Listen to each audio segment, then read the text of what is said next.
Shalom, salam sejahtera dan selamat hari Minggu bagi kita sekalian yang hadir, khususnya bagi saudara-saudari yang baru pertama kali mengikuti kebaktian online ini. Kami mengucapkan selamat datang. Sebelumnya mari kita dengar warta jemaat untuk mengetahui kegiatan jemaat dalam bulan Agustus 2020.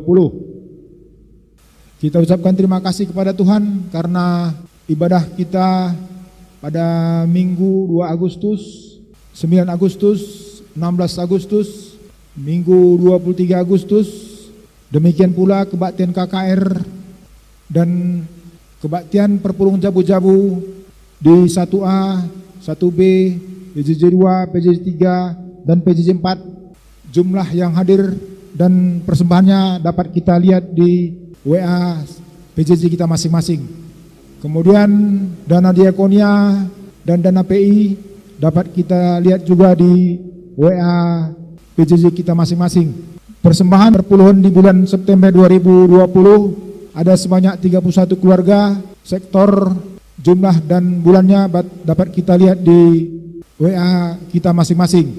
Persembahan ucapan syukur buat Tuhan ada 10 keluarga, yakni keluarga Nandi Natali Berutarigan PJJ 1B, keluarga Bapak Gabriel Brahmana PJJ 1B, keluarga Bapak Tuah Taginting PJJ 1B, kemudian keluarga Bapak Ela Sitepu dari PJJ 1B, keluarga Bapak Jessica Purba dari 1B, keluarga Bapak Lili Brahmana PJJ 2, kemudian keluarga Trisman Ebenezer Kea PJJ 2, kemudian keluarga Bapak Jedija David Barus PJJ 2, kemudian keluarga Nande Faren Buru Surbakti PJJ 3, dan orang yang tidak mau disebutkan namanya karena penggunaan dan jumlah dapat kita lihat di WA kita masing-masing. Persembahan amplop diakonia tahun 2020 sampai saat ini sudah terkumpul sebesar Rp14.750.000. Kemudian persembahan amplop kerja Rani sampai saat ini sudah terkumpul sebanyak Rp20.750.000. Selengkapnya dapat kita lihat semua di WA PJJ kita masing-masing. Minggu ini kita memasuki minggu kebaktian Minggu Hamba Tuhan. Hari Minggu ini akan mengantar kita untuk merasakan kembali panggilan yang telah diberikan Allah kepada kita. Seringkali pertanyaan muncul dalam diri kita, siapakah sesungguhnya yang dipanggil Tuhan untuk menjadi hambanya? Kita berharap agar melalui kebaktian kita minggu ini bisa membuat kita lebih mengerti apa makna panggilan kepada hamba Tuhan. Bukan hanya itu, kita semua bisa diharapkan lebih memahami bahwa panggilan itu juga membuat kita seluruh jemaat. Mari kita persiapkan hati kita untuk menghadap kepadanya. Mari kita bernyanyi dari Kidung Jemaat nomor 9 ayat 1, 3, dan 4.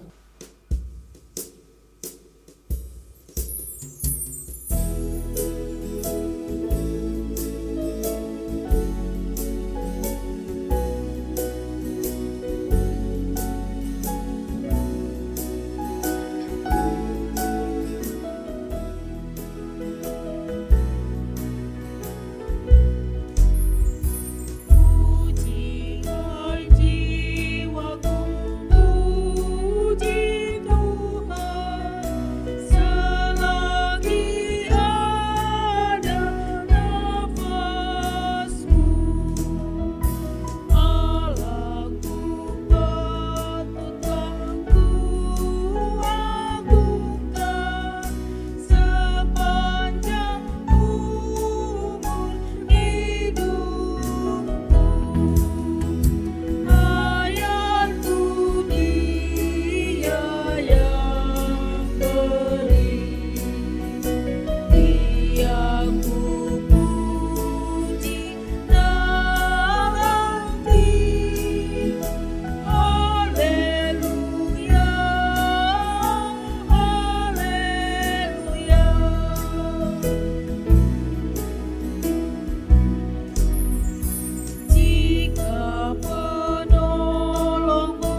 nama Allah Bapa yang telah memilih hamba-Nya, dalam nama Yesus Kristus yang memampukan kita untuk memberitakan kabar baik, dan dalam nama Roh Kudus yang menguatkan kita. Damai sejahtera dari Allah Bapa dan dari Tuhan Yesus Kristus dan dari Roh Kudus adalah kiranya beserta kita sekalian. Amin.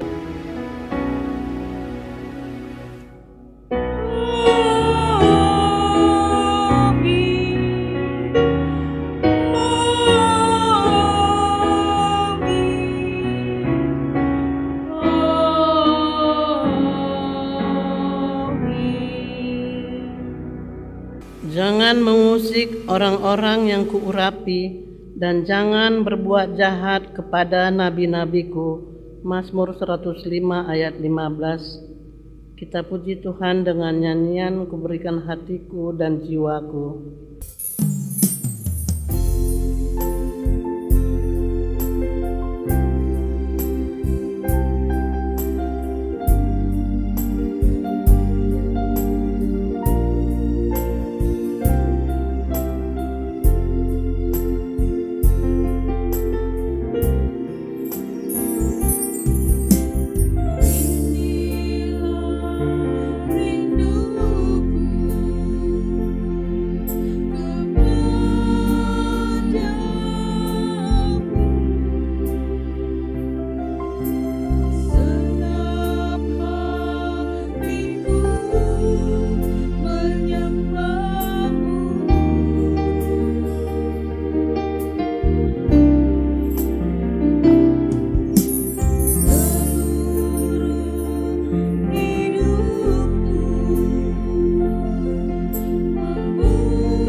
pengakuan diri siapa sesungguhnya kita di hadapan Allah.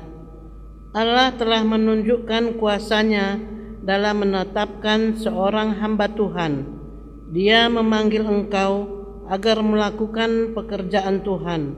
Dengan demikian Allah memampukan hamba Tuhan untuk memberitakan kabar baik. Bagaimana selama ini yang engkau lakukan? Kami mengaku ya Tuhan, kami kurang berserah kepadamu di dalam doa kami. Seringkali kami tidak mampu menjadi teladan di tengah-tengah jemaat-Mu, sehingga jemaat Tuhan pun lemah dalam iman percayanya. Karena pelayanan ini kami yang kurang. Ya Tuhan Allah, kami mengaku selama ini kami menyadari kurang mendukung hamba Tuhan dengan mematuhi petunjuk-Nya. Kami mengaku mengeraskan hati kami ya Tuhan, ampunilah kami.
Janji Allah yang baru kepada semua hamba Tuhan berikut seluruh jemaat. Saudara-saudari, setelah kita mengaku ketidakmampuan kita di hadapan Allah, Dia berkata kepada kita, "Tetapi seorang daripada serafim itu terbang mendapatkan aku. Di tangannya ada bara yang diambilnya dengan sepit dari atas mezbah. Ia menyentuhkannya kepada mulutku serta berkata, 'Lihat, ini telah menyentuh bibirmu, maka kesalahanmu telah dihapus dan dosamu telah diampuni.' Bersukacitalah senantiasa, karena Allah tetap mengasihi dengan menggenapi janji-Nya. Untuk itu mari kita tetap bersukacita dengan mengucapkan syukur kepada Allah." Kita puji Tuhan dengan bernyanyi PKJ nomor 232.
kita sekarang dalam pembacaan firman Tuhan yang pertama yang diambil dari Yosua 1 ayat 16 sampai 18 yang kami bacakan secara tunggal.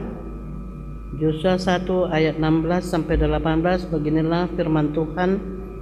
Lalu mereka menjawab Yosua, katanya, segala yang kau perintahkan kepada kami akan kami lakukan, dan kemanapun kami akan kau suruh, kami akan pergi. Sama seperti kami mendengarkan perintah Musa, demikianlah kami akan mendengarkan perintahmu. Hanya Tuhan Allahmu kiranya menyertai engkau, seperti ia menyertai Musa. Setiap orang yang menentang perintahmu dan tidak mendengarkan perkataanmu, apapun yang kau perintahkan kepadanya, dia akan dihukum mati. Hanya kuatkan dan teguhkanlah hatimu. Sampai demikianlah firman Tuhan. Berbahagialah orang yang mendengar firman Allah serta melakukannya dalam kehidupannya sehari-hari. Haleluya.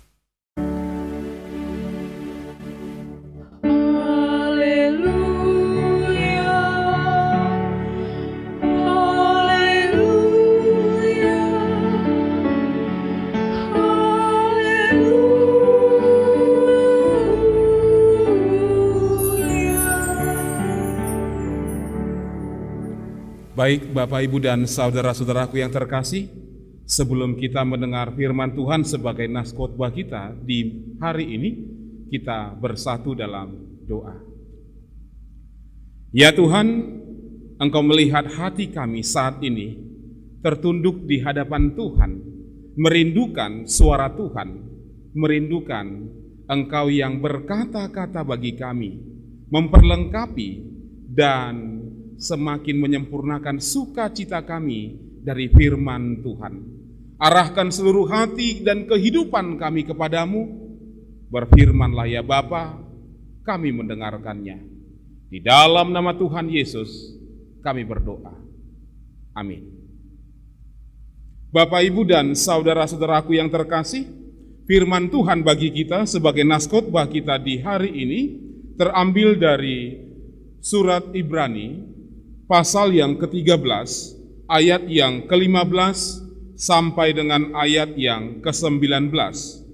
Ibrani 13, ayat 15 sampai dengan ayat ke-19. Demikian firman Tuhan, saya akan bacakan bagi kita semua. Sebab itu, marilah kita oleh Dia senantiasa mempersembahkan korban syukur kepada Allah, yaitu ucapan bibir yang memuliakan namanya. Dan janganlah kamu lupa berbuat baik dan memberi bantuan, sebab korban-korban yang demikianlah yang berkenan kepada Allah. Taatilah pemimpin-pemimpinmu dan tunduklah kepada mereka, sebab mereka berjaga-jaga atas jiwamu sebagai orang-orang yang harus bertanggung jawab atasnya.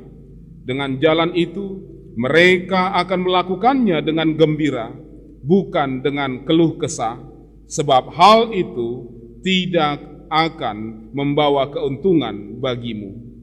Berdoalah terus untuk kami, sebab kami yakin bahwa hati nurani kami adalah baik, karena di dalam segala hal kami menginginkan suatu hidup yang baik. Dan secara khusus, aku menasihatkan kamu agar kamu melakukannya, supaya aku lebih lekas dikembalikan kepada kamu. Demikian firman Tuhan. Bapak, Ibu, dan saudara-saudaraku yang terkasih, firman Tuhan sebagaimana tadi telah kita dengar dari surat Ibrani 13 ayat 15 sampai yang ke-19, ini mengambil tema bagi kita, patuh dan tetaplah berdoa untuk hamba Tuhan, khususnya para pertua dan diaken yang melayani gereja Tuhan di sini. Orang-orang yang Tuhan pilih, orang-orang yang Tuhan angkat untuk melayani Tuhan melalui pelayanannya kepada jemaat. Jadi bagaimana kita diarahkan memiliki sikap yang benar dan baik, suatu kepatuhan, suatu ketaatan, dan terus membawa mereka dalam doa kita, sehingga akan terlihatlah suasana kehidupan persekutuan yang memang benar-benar luar biasa. Namun sebelum lebih jauh kita mendalami firman Tuhan, saya mau katakan bahwa pada akhir-akhir ini, terlebih dalam situasi zaman sekarang, kita harus akui bahwa ada sebuah fenomena yang semakin mendesak banyak orang, yang semakin mengarahkan banyak orang-orang, termasuk orang-orang Kristen di dalamnya. Fenomena di mana orang-orang diajak untuk mencapai penyadaran atau kesadaran tentang siapa dia. Kesadaran bagaimana seseorang memperoleh kebahagiaan, memperoleh kesenangan dalam dirinya sendiri. Kebahagiaan di mana seseorang bisa lepas dari hal-hal yang menekan kehidupannya, hal-hal yang memaksa dia. Dan suatu fenomena di mana seseorang diajak untuk bisa menemukan identitas dirinya sendiri tanpa dibatasi oleh norma, oleh hukum, atau bahkan oleh aturan manapun. Jadi seseorang diajak untuk berhak melawan atau menentang setiap usaha yang menghalangi dirinya untuk menemukan jati dirinya, baik itu keluarga, baik itu masyarakat, bahkan juga termasuk gereja di dalamnya. Jadi manusia diajak dalam situasi seperti ini. Kamu itu Tuhan bagi dirimu sendiri. Kamu harus temukan kebahagiaanmu diri sendiri. Jangan pedulikan yang lain. Jangan pedulikan aturan yang manapun. Baik keluarga, baik masyarakat, norma-normanya, bahkan juga hukum-hukum gereja. Jangan peduli. Yang penting kamu bisa temukan kebahagiaan dan kesenanganmu sendiri. Nah, bagi mereka, Bapak Ibu, saudaraku yang terkasih, dosa bagi mereka bukanlah karena menentang peraturan atau aturan atau kehendak Tuhan, bukan itu dosa bagi mereka. Dosa bagi mereka adalah ketika mereka tidak bisa menemukan kesenangan dan jati dirinya sendiri, ketika mereka tidak bisa ekspresikan dirinya sendiri, ketika mereka tidak bisa mengungkapkan kemauannya sendiri. Itu dosa bagi mereka. Maka hal yang aneh bagi orang-orang seperti ini, ketika dia hidup dalam sebuah aturan, atau ketika dia diajak untuk patuh, untuk taat terhadap sebuah norma-norma, hal yang aneh. Dan kalaupun mereka melakukannya, itu mereka melakukan karena keterpaksaan loh. Bukan sebuah keinginan yang mendasar dalam dirinya. Bukan. Bagi mereka, kalau aku bisa temukan kesenangan diriku tanpa peduli dengan orang lain, tanpa peduli dengan aturan-aturan, tanpa peduli dengan kepatuhan-kepatuhan, itulah kebahagiaan bagi mereka. Nah, di sini dia masalahnya. Fenomena seperti ini semakin menghantam kehidupan orang-orang Kristen, termasuk di dalamnya anggota-anggota gereja. Jadi, tujuan hidup mereka hanyalah untuk kesenangan diri sendiri. Jadi ketika mereka diajak untuk patuh, wah ini paling susah. Ketika mereka diajak, didorong, paling susah. Saya ingat ketika saya dulu masih melayani di daerah Sipultak, Siborong-borong, itu hampir tiap keluarga itu jemaat di sana atau masyarakat di sana itu memelihara ternak babi. Nah, Bapak Ibu yang terkasih, tahu tidak, salah satu keunikan ternak babi ini apa? Apa salah satu keunikan ternak babi? Ternyata ternak babi ini adalah salah satu jenis hewan yang paling sulit untuk diajak mematuhi sebuah arahan. Paling sulit. Nggak percaya. Saya pertama nggak percaya juga, tapi ketika saya lihat pernah ada jemaat mau memasukkan hewan babinya ke dalam keranjang babi itu, sulit sekali. Kenapa? Ternyata kalau babi kita dorong masuk ke dalam atau kita dorong maju dia, babinya gimana? Dia akan mundur. Dia akan berontak mundur. Semakin kuat kita dorong, makin berontak dia untuk mundur. Kita mikir, oh berarti mungkin babinya suka jalan mundur.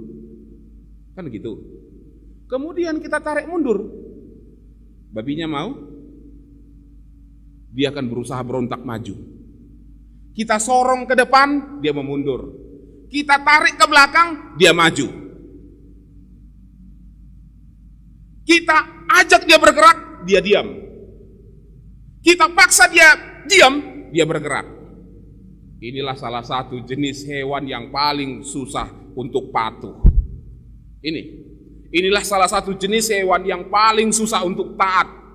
Inilah salah satu jenis hewan yang paling susah mengikuti sebuah arahan. Saya coba bayangkan, tapi saya tidak mau menyamakan. Ada begitu banyak juga karakter-karakter orang-orang Kristen yang juga memiliki karakter seperti itu. Paling susah itu diarahkan. Kita ajak, ayo. Dia diam aja. Kita paksa dia tenang, ributnya bukan main. Kita paksa kerja, dia nggak mau. Kita paksa dia tidur, dia lari-lari. Ini menghadapi orang seperti ini paling susah. Saya coba bayangkan Bapak Ibu, saya coba bayangkan situasi seperti ini dihadapi oleh para pelayan-pelayan Tuhan, atau kita kalau kondisikan dengan sekarang jemaat GBKP dihadapi oleh para pertua dan juga diaken terhadap jemaatnya. Ada begitu banyak orang-orang yang begitu sulit diatur. Ada enggak? Banyak. Pasti ya.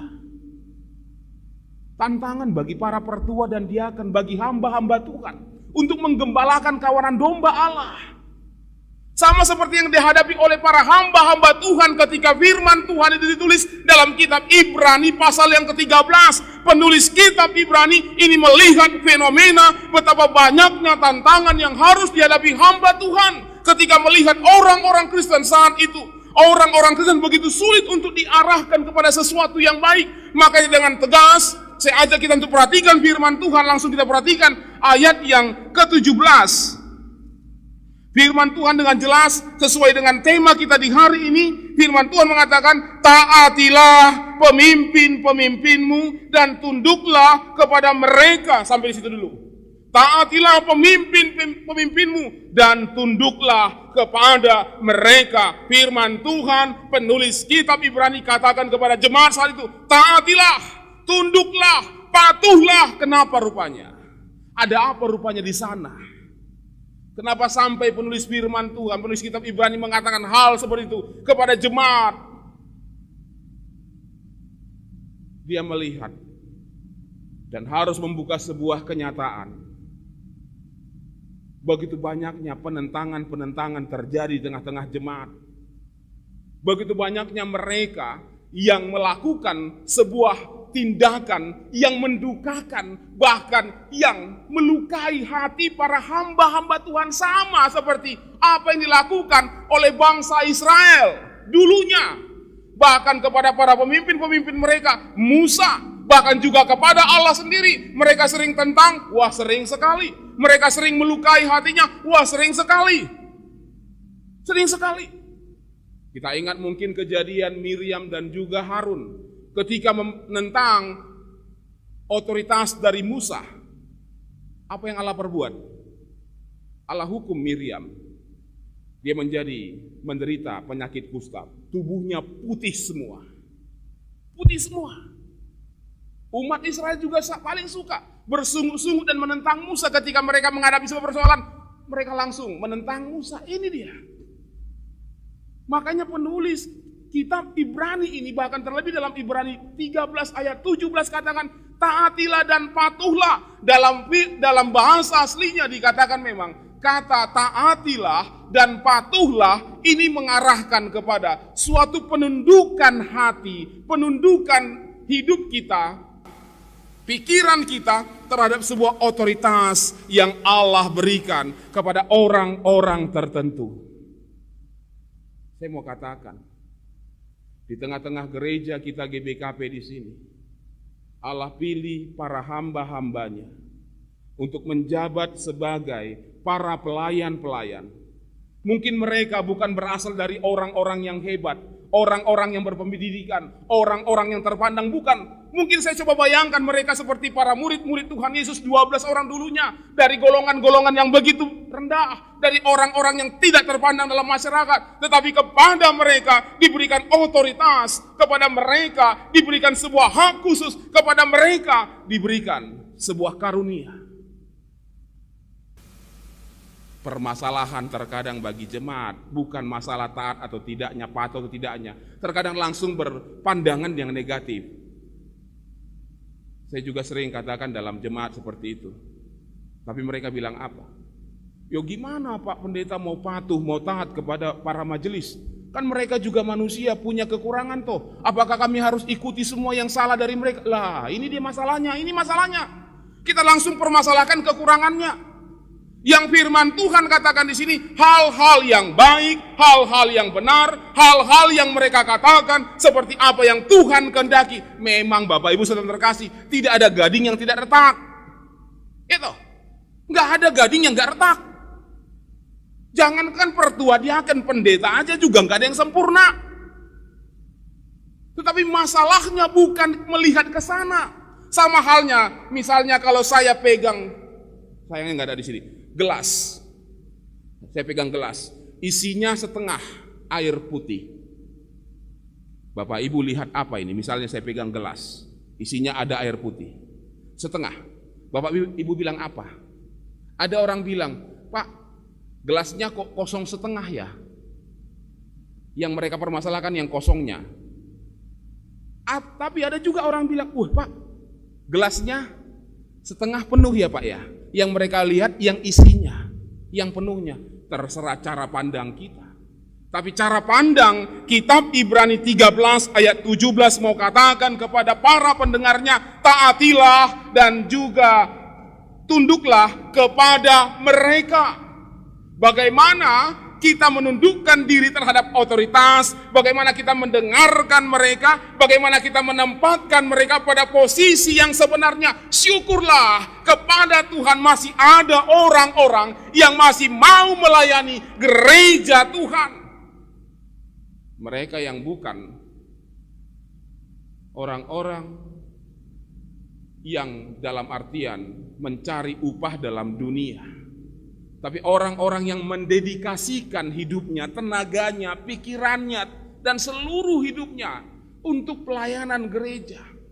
Kebanggaan para pertua dan diaken adalah ketika melihat jemaat yang sedang berduka bisa kembali tersenyum. Bukankah begitu? Sukacita bagi para pertua dan diaken adalah ketika melihat jemaatnya yang sakit tapi memperoleh kekuatan untuk semangat sembuh lagi. Itu tuh, bukan yang lain. Dan mereka itu diberikan sebuah tanggung jawab untuk mengatakan firman Tuhan, untuk mengarahkan setiap orang, untuk mengingatkan setiap orang, untuk menegur setiap orang, bahkan untuk menghancurkan kalau ada hal-hal yang tidak benar dibangun oleh jemaat itu. Jadi para majelis memang tugasnya menyampaikan teguran, menghancurkan, membangun, membuat kembali berdiri, dan lain sebagainya. Nah, orang-orang seperti inilah yang diperhadapkan oleh penulis kitab Ibrani. Mereka yang telah melakukan apa yang Tuhan kehendaki, mereka yang telah berjuang bagi kehidupan jemaat-jemaat itu. Dan jelas dikatakan dalam ayat 17, mengapa kamu harus taat dan patuh terhadap mereka? Selanjutnya dikatakan di sini, sebab mereka berjaga-jaga atas jiwamu. Kata berjaga-jaga berarti seperti orang yang tidak pernah tidur. Orang yang selalu berjaga terhadap setiap bahaya atau apapun yang akan menimpa orang yang mereka kasih. Sama seperti Pak penjaga ternak di padang rumput ketika malam hari dia seperti sebenarnya tidak tidur, hanya demi menjaga kawanan ternaknya ini. Nah, orang-orang yang seperti ini, apakah kita perlu tempatkan pada posisi yang sebenarnya? Harus. Ini yang diingatkan oleh penulis kitab Ibrani. Kemudian dia katakan lagi sebagai orang yang harus bertanggung jawab atasnya. Coba bayangkan, orang yang bertanggung jawab atas hidupmu, orang yang bertanggung jawab atas kehidupan imanmu. Ini yang Tuhan katakan. Dengan jalan itu mereka akan melakukannya dengan gembira, bukan dengan keluh kesah, sebab hal itu tidak akan membawa keuntungan bagimu. Itu hal yang pertama yang diingatkan oleh penulis kitab Ibrani 13. Patuhlah, taatilah, tunduklah terhadap otoritas-otoritas yang Tuhan berikan. Sebab apa? Sebab kepatuhanmu terhadap para hamba-hamba Tuhan itu sebenarnya memperlihatkan kualitas ketaatanmu terhadap Tuhan. Ya, saya mau katakan demikian. Tapi bukan berarti saya mau katakan kamu harus tunduk sepenuhnya mutlak kepada para hamba-hamba Tuhan. Jadi ketika mereka melakukan kesalahan, ada aturan-aturan gereja yang akan mengatur itu, yang akan mengarahkan hal tersebut. Tapi ketika dia sampaikan firman Tuhan, ketika dia sampaikan hal-hal yang benar, maka dengarkanlah. Ini juga sebenarnya dalam konsep Nabi Yesaya ketika dia ingatkan umat Israel dulu, taatilah, dengarkanlah. Artinya ada sebuah kepatuhan yang mutlak dari jemaat, dari orang-orang Israel saat itu. Jadi memang kita harus akui sebesar apa ketaatan kepatuhan kita terhadap Tuhan. Itu akan terlihat bagaimana kita merespon para hamba Tuhan di tengah-tengah gereja. Itu akan terlihat. Tidak akan mungkin kita katakan, Tuhan aku begitu patuh kepadamu, aku begitu taat kepadamu. Tapi ketika melihat para hamba Tuhan, kita tidak menghargai mereka. Bagaimana mungkin kita menghargai yang tidak terlihat? Kalau yang terlihat saja pun kita tidak bisa hargai. Begitu toh?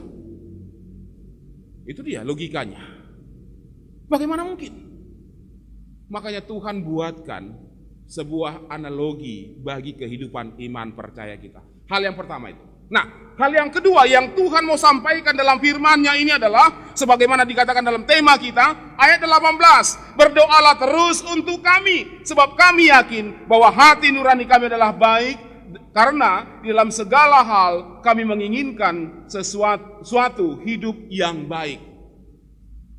Dengan kata lainnya, berdoalah untuk para hamba-hamba Tuhan, bagi para diaken, mereka orang-orang yang diangkat dari kehidupan awam mereka untuk ikut aktif dalam pelayanan tengah-tengah gereja, maka berdoalah kepada Tuhan tentang kehidupan mereka. Kata berdoalah dalam artian apa?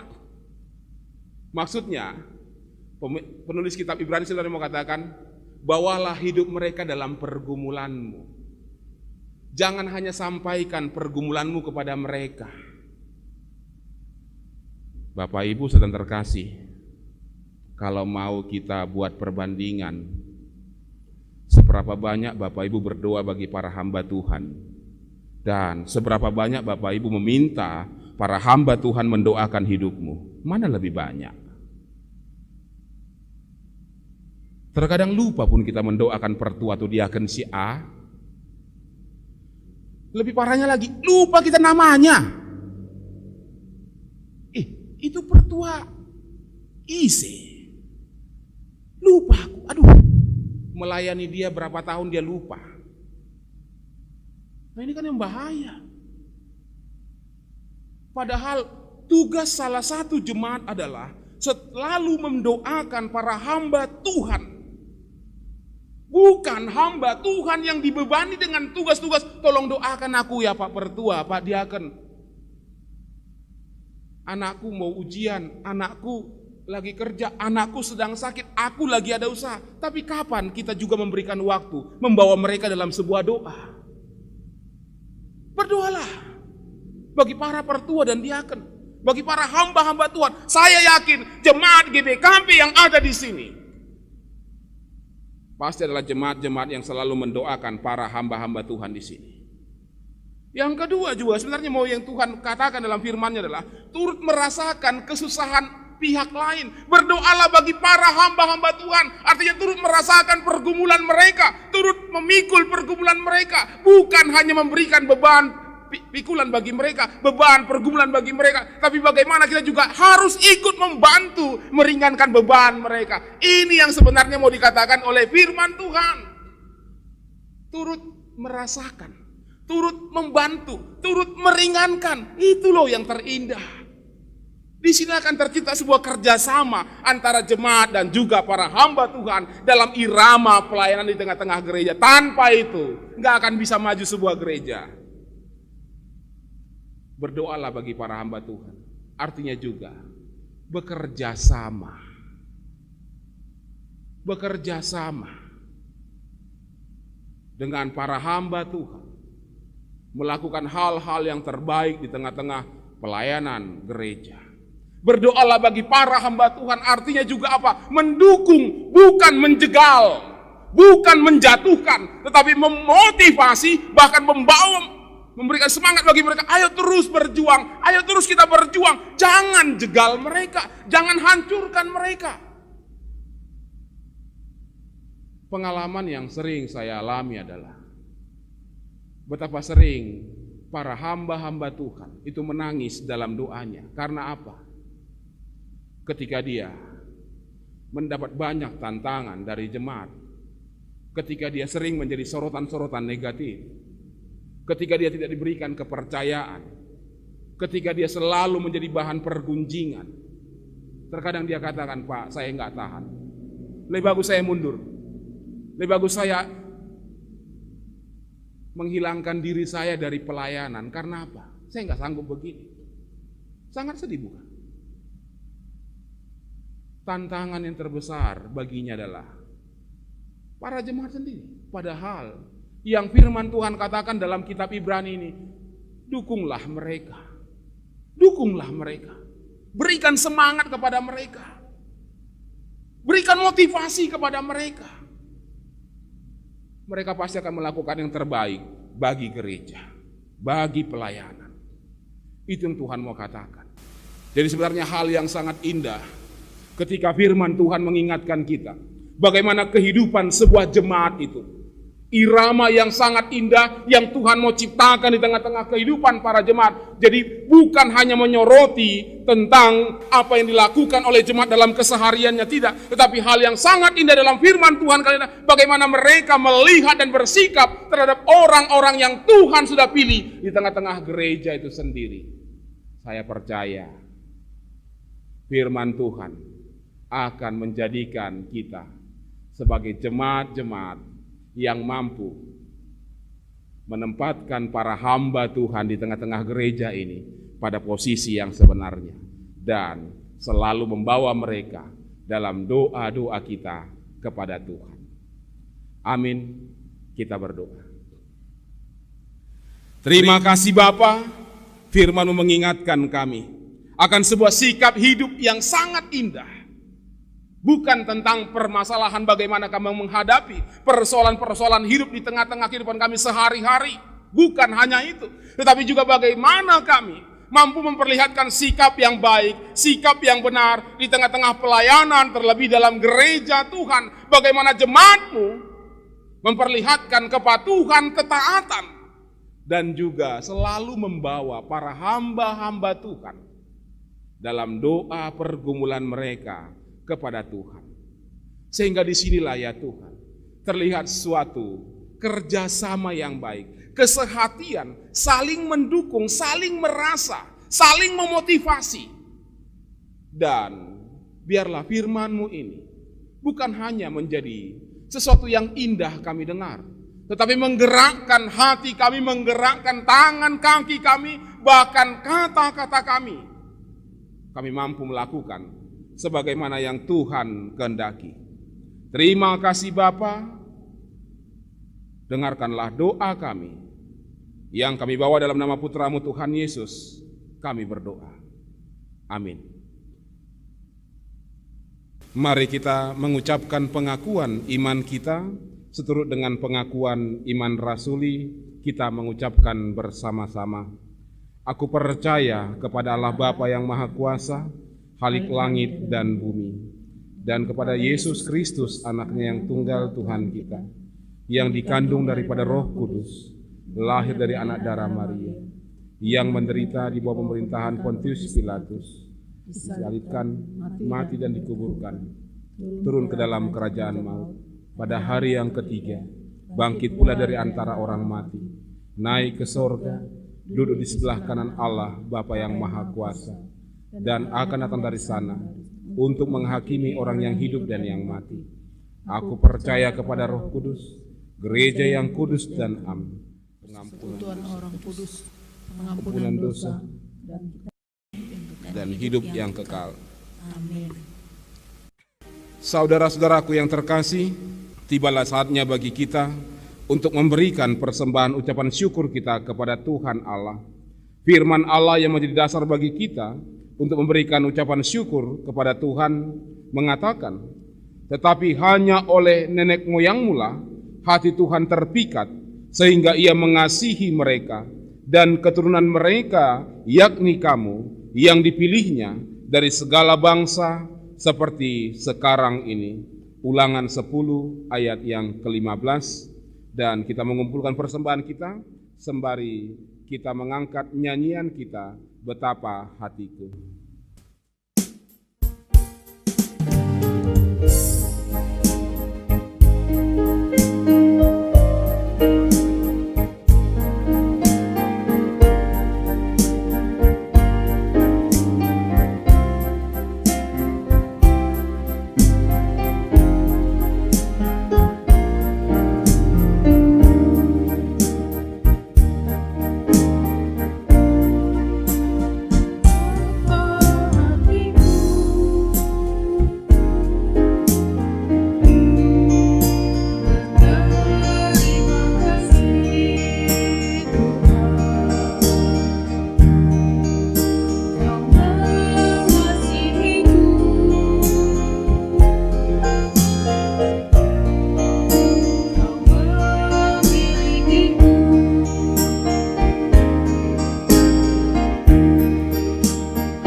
Mari kita bawa persembahan telah kita kumpulkan, kita bersatu di dalam doa.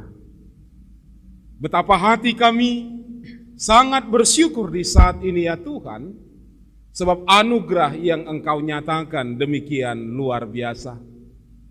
Di tengah-tengah pandemi COVID-19 ini, di tengah-tengah berbagai pergumulan, kesulitan yang kami harus hadapi, ternyata Tuhan selalu bersama-sama dengan kami, memberkati dan memampukan kami untuk terus menjalani hari-hari kehidupan kami. Dan itu semua bukan karena kebaikan perbuatan kami, tetapi semata-mata karena anugerah Tuhan saja. Maka di saat ini ya Tuhan, kami mengatakan syukur kepadamu, kami mengangkat pujian bagi nama Tuhan, kami ingin muliakan nama Tuhan. Kami berterima kasih buat apa yang Tuhan sudah lakukan bagi kami. Dan sebagai salah satu ungkapan syukur kami kepada Tuhan, kami datang kepadamu membawa persembahan kami. Terima Tuhan persembahan yang telah kami kumpulkan. Biarlah menjadi dupa yang harum bagi kerajaan Tuhan. Biarlah Tuhan memberkati setiap tangan anak-anak-Mu yang mengumpulkan persembahan. Berkati hidup mereka, pekerjaan mereka, rumah tangga mereka. Dan kami percaya kasih Tuhan akan semakin dan terus melimpah dalam kehidupan jemaat-Mu. Juga berkati para majelis jemaat Tuhan di tengah-tengah gereja ini untuk mampu mempergunakan persembahan tersebut demi pelebaran kerajaan Tuhan di tengah-tengah dunia ini, untuk menyatakan kehendak Tuhan dalam pelayanan-pelayanan gereja Tuhan. Bapa di surga, dalam doa ini kami membawa seluruh hidup kami ke dalam tangan kasih setia Tuhan. Ya Tuhan, pandang dan tataplah kehidupan kami yang terus tertekan oleh berbagai kekhawatiran, ketakutan, kecemasan dalam masa-masa pandemi COVID-19 ini. Terkadang kami merasa pergumulan yang kami hadapi saat ini sepertinya tidak ada ujungnya Tuhan. Tidak ada akhirnya. Hanya satu hal yang kami tetap pegang teguh hingga saat ini, yaitu kuasa dan kasih Tuhan. Hanya kepadamulah kami bersandar, kepadamulah kami meminta, memohon. Ya Tuhan, pandanglah kehidupan kami sekalian. Di saat inilah kami menjadi sadar betapa lemah dan rentannya ternyata hidup kami. Segala sesuatu yang kami agung-agungkan selama ini, kekuatan kami, kepintaran kami, berbagai teknologi yang mampu diciptakan manusia, ternyata semua itu tidak mampu menjadi andalan bagi kami ketika kami menghadapi pergumulan seperti sekarang ini. Hanya Engkau ya Tuhan. Oleh karena itu, berbelas kasihanlah Engkau dalam kehidupan kami. Lalukan ya Tuhan pandemi COVID-19 ini dari kehidupan kami. Biarlah kami kembali boleh menikmati kehidupan yang normal. Kehidupan seperti sedia kala. Kami mampu melakukan berbagai aktivitas pelayanan kami di tengah-tengah gereja Tuhan. Tanpa kekhawatiran, ketakutan dan kecemasan. Bapa di sorga, hamba-Mu juga mempercayakan seluruh kehidupan jemaat Tuhan yang ada di tempat ini. Jemaat Tuhan GBKP Polonia. Tuhan kiranya memberkati, menyertai, melindungi seluruh aktivitas jemaat-Mu sehari-hari. Dalam pekerjaan-pekerjaan mereka, Tuhan kiranya selalu melindunginya, menjauhkan dari sakit penyakit, memberikan fisik yang tetap kuat, sehingga virus corona tidak merusak kehidupan mereka. Namun biarlah juga Engkau ajar, Engkau bimbing kami, agar kami boleh dan mau mematuhi protokol COVID-19 sebagaimana yang dianjurkan oleh pemerintah kami. Bapa di surga, terlebih khusus bagi kehidupan majelis jemaat Tuhan di tempat ini. Engkau yang memanggil, Engkau yang mengutus mereka, Engkau yang memperlengkapi mereka, Engkau yang memberikan kepada mereka otoritas dalam melakukan tugas-tugas pelayanannya. Dari berbagai latar belakang kehidupan, Engkau kumpulkan mereka menjadi majelis jemaat Tuhan di tengah-tengah gereja-Mu ini. Maka Tuhan, biarlah kasih karunia-Mu yang mendahului setiap pelayanan yang mereka lakukan. Biarlah kasih karunia Tuhan yang semakin memperlengkapi mereka, sehingga setiap pelayanan mereka mendatangkan kemuliaan bagi nama Tuhan, dan juga sukacita di tengah-tengah jemaat Tuhan. Bapa di surga, dalam syafaat ini juga kami serahkan kepadamu seluruh jemaat-jemaat Tuhan yang dengan penuh sukacita datang kepada Tuhan, memberikan ungkapan syukur mereka oleh karena kasih karunia yang Tuhan sudah anugerahkan dalam kehidupannya, baik melalui pekerjaannya, baik melalui anak-anak mereka. Tuhan, jemaat-jemaat-Mu yang telah memberikan persembahan syukur, biarlah menjadi dupa yang harum bagi-Mu, dan Tuhan bersuka menerimanya. Namun juga Bapa, kami berharap dan kami percaya kasih Tuhan akan terus menyertai dan semakin memberkati kehidupan jemaat-Mu yang datang kepadamu dengan ungkapan sukacitanya.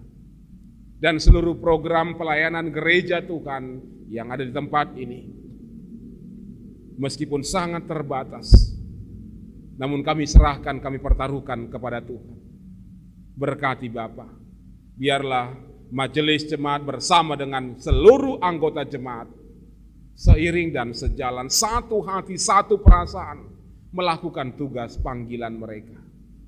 Sehingga gereja Tuhan di sini boleh menjadi terang dan juga garam bagi banyak orang di sekitar. Kami juga serahkan kepada Tuhan.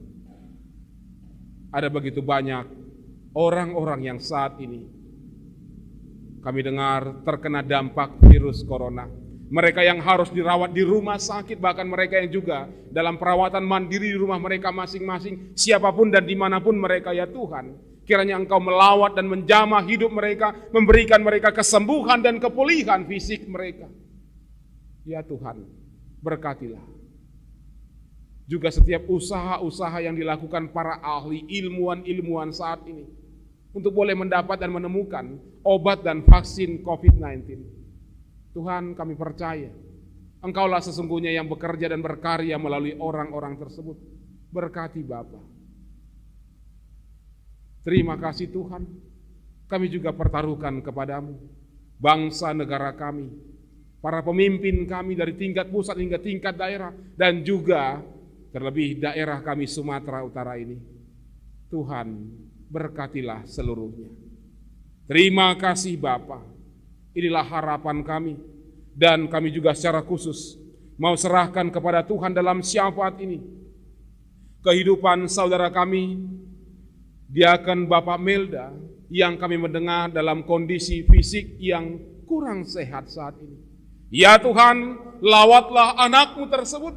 Ya Tuhan, hadirlah dalam kehidupannya. Ya Tuhan, jamahkan tanganmu yang penuh dengan kuasa. Kami percaya dalam nama Tuhan Yesus.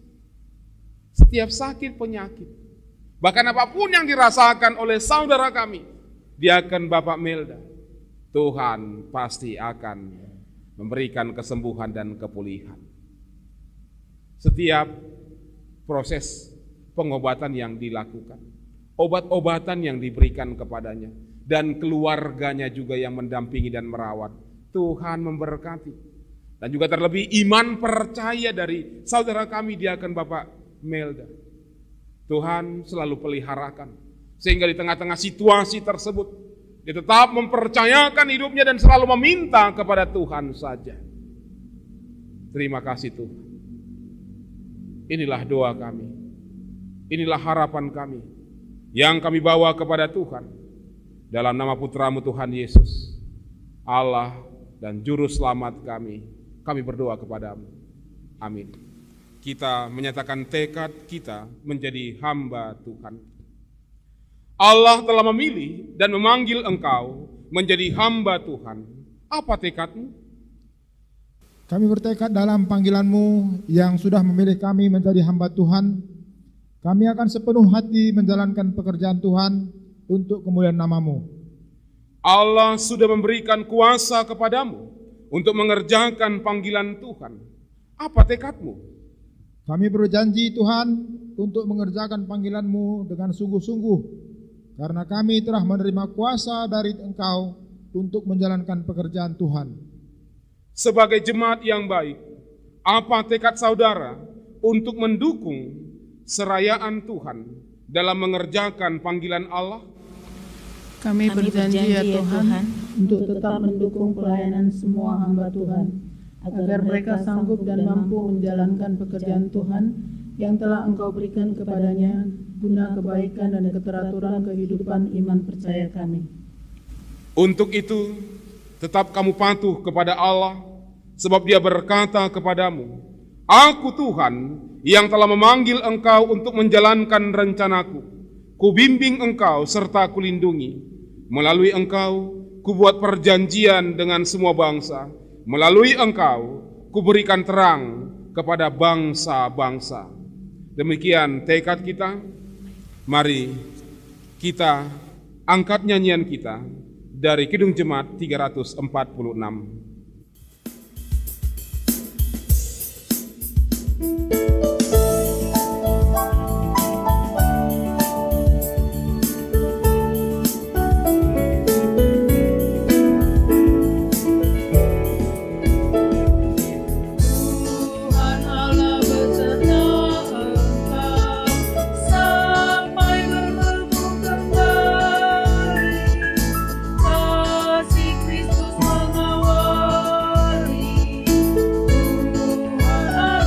Beserta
menutup ibadah kita saat ini dengan bersama-sama mengucapkan doa Bapa kami.